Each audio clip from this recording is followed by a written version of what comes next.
بسم اللہ الرحمن الرحیم۔ السلام علیکم ورحمۃ اللہ وبرکاتہ۔ معاویہ بن قرہ اپنے والد کے حوالے سے نبی اکرم صلی اللہ علیہ وآلہ وسلم کا یہ فرمان نقل کرتے ہیں، میری امت کے ایک گروہ کی ہمیشہ مدد ہوتی رہے گی، اور جو شخص انہیں رسوا کرنے کی کوشش کرے گا اس کی یہ کوشش انہیں کوئی نقصان نہیں پہنچائے گی یہاں تک کہ قیامت قائم ہو جائے گی۔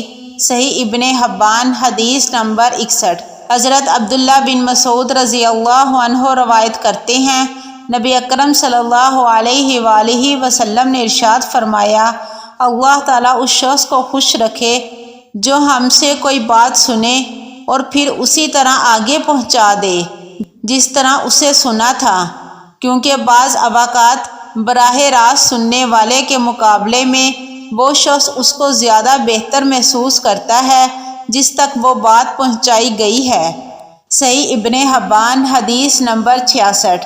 حضرت ابو ہریرہ رضی اللہ عنہ روایت کرتے ہیں، نبی اکرم صلی اللہ علیہ وآلہ وسلم نے ارشاد فرمایا ہے، بے شک اللہ تعالیٰ ہر سخت مزاج، متکبر، کنجوس اور بازاروں میں چیخ کر بولنے والے شخص کو ناپسند کرتا ہے، جو رات کو مردار کی طرح سوتا ہے اور دن کے وقت گدھے کی طرح وقت گزارتا ہے۔